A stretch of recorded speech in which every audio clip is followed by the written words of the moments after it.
Welcome back to the finals. Hey, look, Koreans! It's Group A.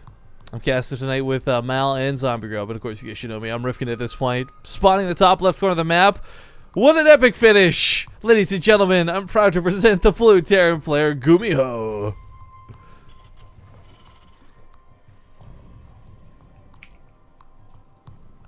We both did it last time, so I don't know who's gonna go. I'll do it. Here we go. Bottom right corner of the map. Go for it. He's the red Protoss. His opponent, it's Myungsik. Myungsik, sorry. You're not gonna be able to keep that up. No, I'm not. Saying it Like, wrong. yeah. You're gonna be like, Myungsik? Am I getting this right? Mangil? Ah. It's alright. It's a very slight sh sound. I know. I feel like I'm gonna be that guy who, it's the white guy trying to speak Asian. You know, that sort of bad. I was like, no, I'm accent. pronouncing it right. And then the Asian guy's like, no, you're not doing it right. He's like, no, we sound exactly the same. Go into that long debate of who's right. Myungsik. Is that better? Yeah, Whatever. Yeah, that sounds better. I just like the way sick sounds though. Like it just to me sounds cooler, but. Sure. I don't know. It sounds ill to me. Wicked sick. Okay, so as far as that game went, Gumiho did so many really awesome things right to start that game. His drop harass was pretty fantastic. His upgrades were on the ball. His snipe on that Nexus was just perfect. Like, he played that game the way I would imagine most Terran players wish they could play that game. What? Yeah, but the big but comes. He had so much of his army and time, investment, and energy focused on the other side of the field. Like, that attack on Myungsik completely swiped him. I mean, that was disgusting. I'm not gonna lie. Like, that was objectively speaking, no Terran bias, disgusting.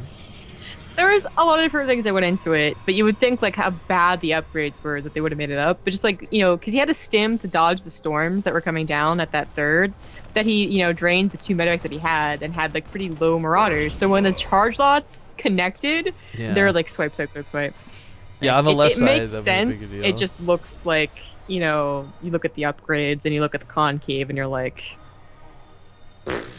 yeah. Great sound effects too to boot. So I mean, it just really sells the. that's a sound I make when that happens. I'm just like, I'm usually the one who's making the dumb sound effects when things explode, but now it's catching on with Zombie Girl. I like it. But we got a Widow Mine drop possibly set up here for Gumiho. With the tech lab for the starport tech though. lab. Or Banshee? Right, that's what I'm seeing with the question mark for. It actually hasn't started a starport yet, but instead looks like it might be going for an expansion instead, banking up that mineral count. not enough gas. Yeah. It's, Not enough gas by far, so. so I guess like what's just defensive Widow Mines with an awkward tech Oh, lab. one Widow Mine and a tank? Maybe that No. I think the Widow Mine is going to be used as a defense for maybe like an Oracle player or something. Yeah, that's what I think. Like it has it's- to be starport. Or But is like it one the base Widow Mine? Like that's. He's not building anything from the barracks. Guys, I'm just gonna focused on the swap the fact that this reactor from the starport's still not barracks. here. Okay, good. Oh. Oh, it's the bear. Oh, What?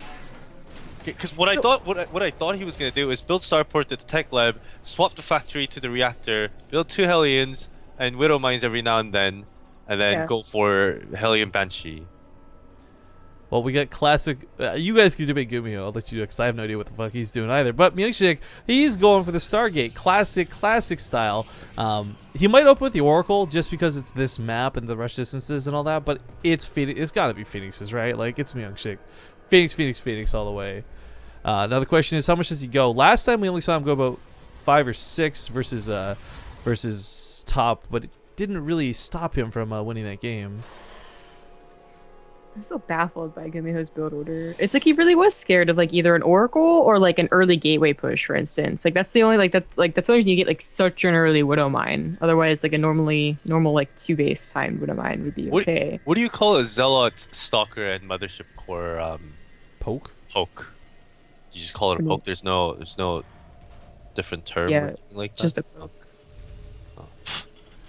English. I call it Protoss. No. Well, the Phoenix is going to be the first one out. Not a bad choice at all. We talked about this. You mentioned before, James, some players actually started integrating Thors for a time. We saw that in some of the European players as well. But because this build is so rare and not often seen, it is really, I feel most Terran players get to a point where they're just like, well, I hope these fly over my Marines. I hope also, these do something. This isn't the map to make Thors. Your mobility is going to be greatly compromised if you go for Marine, Marauder, and Thor composition against Colossus kinda- Phoenix. Someone did something really dumb versus. I'm trying to remember. I think it was maybe Joxy when he was still in Europe. Someone went. I remember we saw Ghost versus Phoenix. I thought that's so cool. They're gonna EMP the Phoenix. They'll take away the energy. They'll become useless and this bonus damage. But man, Ghosts were like the worst thing I've seen.